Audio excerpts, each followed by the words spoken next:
유대인들은 6월절이 되면은 예루살렘에 가서 하나님 앞에 예물을 드리며 제사를 지냈습니다. 예수님도 유대인이었어서 예루살렘에 올라갔는데 예수님은 나귀를 타고 올라가셨죠.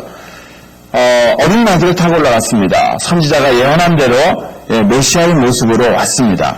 많은 사람들이 예수님을 찬양했습니다. 호산나 다윗의 자손이시여. 다윗의 자손으로 찬송했습니다. 이런 소란을 듣고서 사람들이 묻습니다.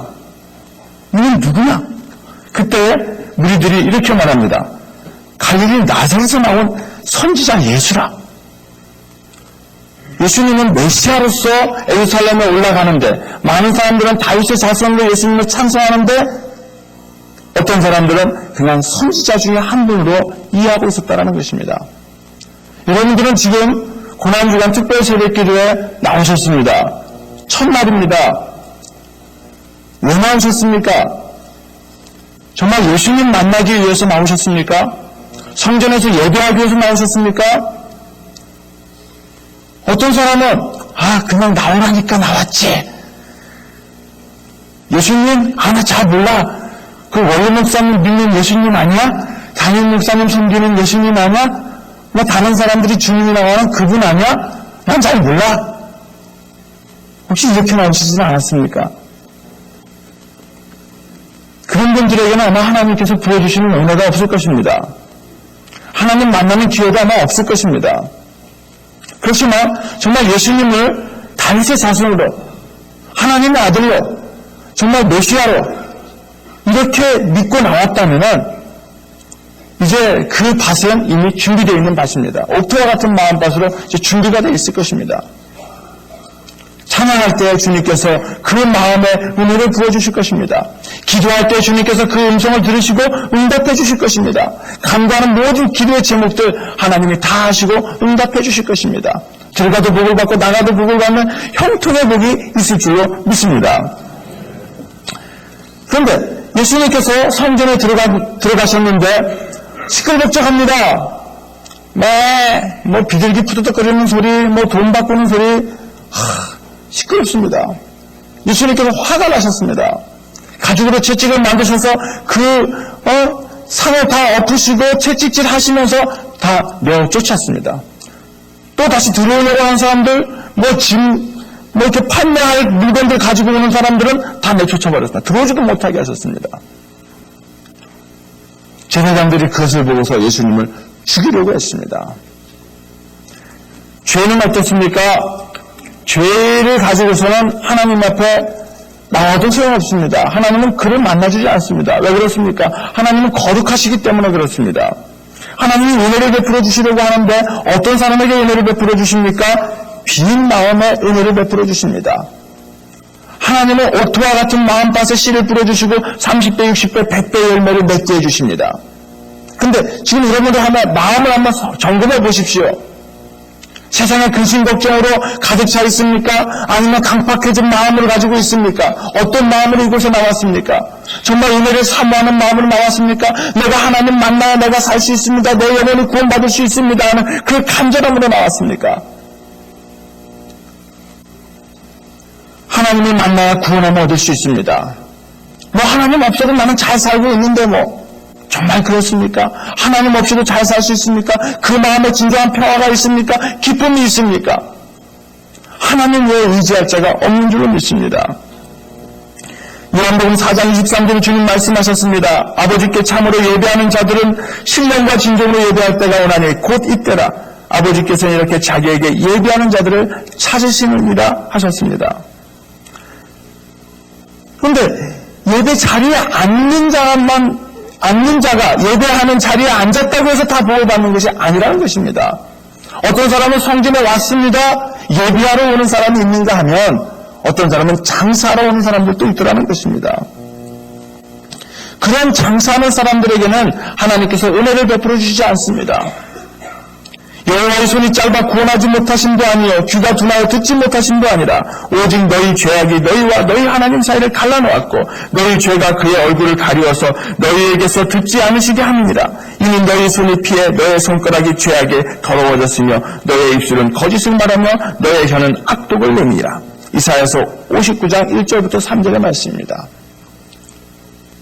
하나님께서 여호와의 손이 짧아서 구원하지 못함이 아니라는 것입니다. 죄악 때문에 구원하지 못함이라는 것입니다. 그 죄악을 씻어버려야 하는 것입니다. 이 죄악은요, 조용히 들어옵니다. 조용히. 저는 오늘 본문의 말씀을 보면서 이런 상상을 해보았습니다. 이제 부부가 예루살렘에 올라갑니다. 자기 집에서 기른 가장 좋은 양을 골라서 하나님 앞에 예물로 드리고자 이제 예루살렘을 향하여 떠납니다. 6월절 기간에 맞춰서 일찍 떠납니다. 거리가 멀기 때문에 일찍 떠났습니다. 그리고 제사장 앞에 그 양을 갖다 드렸는데 제사장이 거절합니다. 보았더니만 다리에 상처가 나 있는 것입니다. 아니 이를 어째? 큰일 났다. 예배는 드려야 되는데 제사는 하나님 앞에 드려야 되는데 이거 어떻게 하나? 그래서 수소문 합니다. 어디 흠없는 양 없는가? 근처에 양을 파는 사람이 없습니다. 이미 다 양은 다른 사람이 다 사갔습니다. 야, 그래도 비싸게라도 주고 사야지. 정말 비싸게 주고 샀습니다. 이거 봐라. 양을 갖다가 팔면은 이렇게 많이 남네?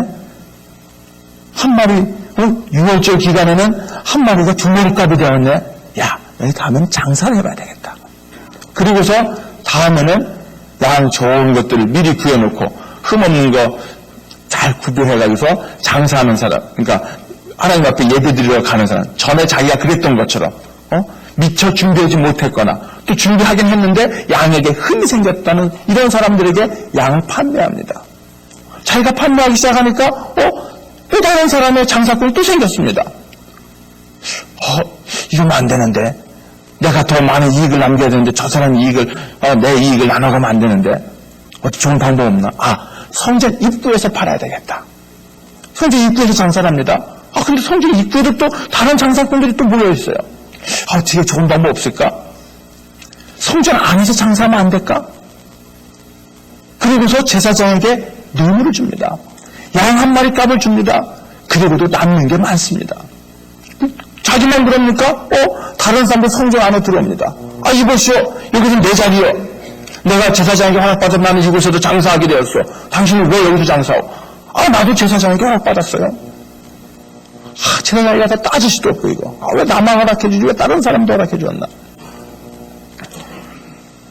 그러다 보니까 어떻습니까? 너도 나도 성전 안에 들어와서 아마 여기는 이방인의 뜰이었을 것입니다. 이방인들의 제사하는, 이방인들이 예배하는 그 자리에 장사치들이 다 자리를 점유하고 있었다는 것입니다. 죄는 이렇게 천천히 들어옵니다. 마치 우리 동화에서 보았던 그 낙타가 사막길을 여행하는데 밤에 춥잖아요. 주인님, 그 장막 안에, 그 텐트 안에 내 머리만 좀 들어가게 해주십시오. 주인이 또 그 고생한 낙타 생각해서 머리만 들어오게 합니다. 어깨까지만 좀 들어가게 해주십시오. 그래, 어깨까지만. 그러다 보니까 앞다리, 몸통, 결국에는 주인을 몰아내게 되더라는 것입니다. 조금씩 들어오는 죄악은요, 우리가 잘 이해하지 못합니다. 이것이 죄라는 것을 잘 인식하지 못합니다. 죄라는 것을 인식하지 못하니까 어떻습니까? 계속 죄를 범하는 것입니다. 우리는 이 본문을 통해서 이런 생각을 해봅니다. 그 사랑의 예수님께서, 그 온유하고 자비하신 예수님께서 너의 관용을 모든 사람에게 알게 하라. 정말 예수님은 참 관용이 많으신 예수님이신데 왜 우리에게 이렇게 채찍을 휘두르고 계실까? 다른 죄인들을 얼마든지 용서하고 용납하시면서 왜 성경에서 멸망하는 이들은 용납하지 못하셨을까 하는 생각을 가져봅니다. 결론은 그렇습니다. 죄라는 것을 아는 사람에게는, 자기가 이 죄를 지었다라는 것을 아는 사람에게는 주님께서 긍휼을 베풀어 주십니다. 그렇지만 자기가 짓고 있는 이 죄를 갖다가 죄로 인식하지 못하는 사람들, 그 사람들에게는 주님께서 엄하게 꾸짖으십니다. 서기관들과 바리새인들이 그랬습니다. 자기들은 정말 하나님의 말씀 율법을 잘 지키는 자라고 생각을 했습니다. 자기만큼 거룩한 자가 없다고 생각을 했습니다. 하나님께서 특별히 선택한 선미라고 생각했습니다. 그렇기 때문에 그들은 자기가 죄인인 것도 모르고 그대로 살아가고 있었다라는 것입니다. 그러니까 예수님께서 그들에게 뭐라고 말씀하십니까? 이 독사의 자식들아. 주님의 엄한 그 채찍의 말씀이 들리지 않습니까? 나에게는 그런 말씀이 들리지 않습니까? 주님, 저는 집사입니다. 저는 권사입니다. 저는 장로입니다. 하나님, 저는 목사입니다. 이래가면서 저는요 11조도 꼬박꼬박 하고요, 예배 잘 드리고요, 하나님, 제가 뭐 잘못하는 것이 있습니까? 어쩌면은 내가 죄인이 아니라고 생각할 그때, 내가 하나님 앞에 잘못하고 있는 것이 전혀 없다고 생각할 그때 주님께서 채찍을 드시고 상을 엎으시고 독사의 자식이라고 욕할 수도 있습니다. 설육중 앓는 여인이 예수님에게 와서 옷자락을 만졌습니다. 그 옷자락만 만지면 내가 고침을 받을까라고 생각을 했습니다. 정말 그는 고침을 받았습니다. 그는 죄인입니다. 율법을 어긴 사람입니다. 근데 예수님께서 뭐라고 말씀하셨습니까? 따라, 내 믿음이 너를 구원하였다. 평안히 가라라고 말씀하고 있습니다. 예수님은 도리어 창기와 또 세리들의 친구가 되어주셨습니다. 그들은 자기가 죄인이라는 것을 알고 있었습니다. 그들의 마음은 옥토와 같은 마음이었습니다. 얼마든지 하나님의 은혜를 받을 만한 준비가 되어 있는 사람들이었습니다. 그렇기 때문에 주님은 그들의 마음에 은혜를 부어주셨다는 것입니다. 아버지, 나는 죄인입니다. 이 죄를 용서하여 주시옵소서. 주님께서 나를 위하여 십자가에 돌아가셨는데 나는 주님에서 아무것도 한 일이 없습니다. 주님, 이 죄인에게 성령의 은사를 부어주시옵소서. 그리하여서 정말 입을 열어 복음을 전하게 하여 주시옵시고, 내 발이 평안의 복음에 신으시는 발이 되어서 정말 땅끝까지로 복음을 증가할 수 있게 하여 주시옵소서. 내 손에 섬김이 있어서 다른 사람을 섬길 수 있게 하여 주시옵소서. 하나님 앞에 은사를 구하는 것입니다.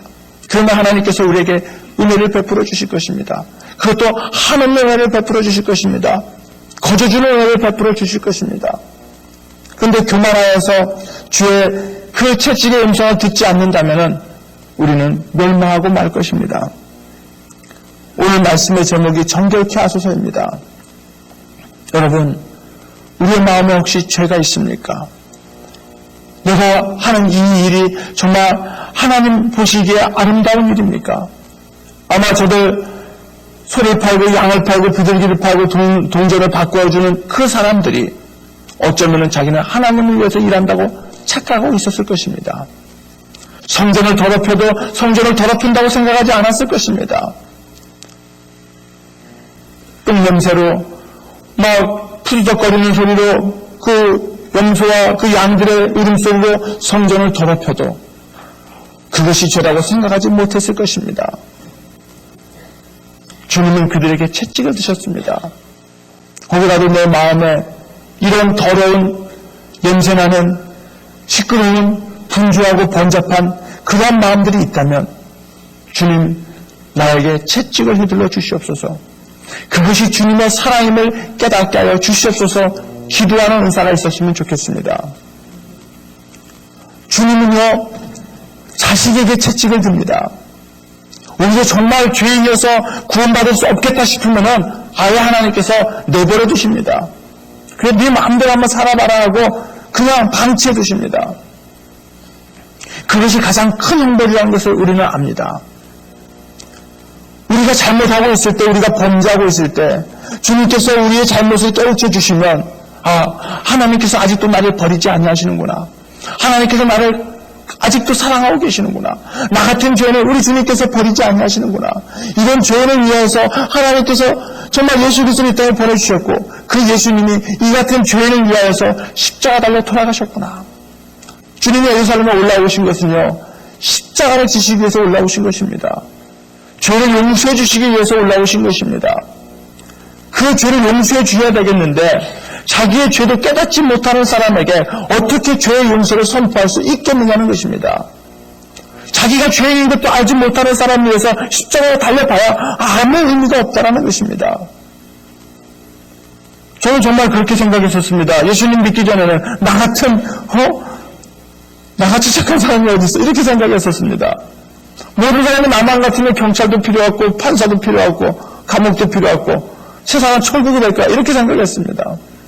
얼마나 교만한 말입니까? 얼마나 무지한 말입니까? 우리 주님은 십자가에 달려서 우리의 죄를 용서해 주셨습니다. 그 전에 우리의 죄를 깨우쳐 주셨습니다. 예수님께서 가장 먼저 선포하신 말씀이 무엇입니까? 회개하라, 천국이 가까웠느니라. 회개해야 된다는 것입니다. 마음을 열어서 정말 주의 음성을 들을 그런 자세가 있어야 하는 것입니다. 내 마음속에 있는 더러운 것들 다 씻어버릴 마음이 있어야 한다는 것입니다. 전국시대 때, 춘추 전국시대 때 제나라의 재상 축이라는 사람이 있었습니다. 이 축이의 고민은 그겁니다. 야, 어떻게 하면 내가 이 제나라를 부강하게 만들 수 있을까? 아, 그래, 임금님이 신하들의 말을 잘 들으면 국왕의 나라가 될 수 있을 거야. 그러면 임금님에게 그 신하들의 말을 잘 들을 수 있도록 충고할 수 있는 좋은 방법이 없을까? 그냥 가서 신하들의 말을 잘 들어주십시오. 신하들의 충고를 잘 들어주십시오 하면은 그 잔소리라고 생각하지 않을까? 어떻게 좋은 무슨 방법이 없을까? 고민을 하고 있었습니다. 그러다가 그 성홍이라는 사람이 떠올랐습니다.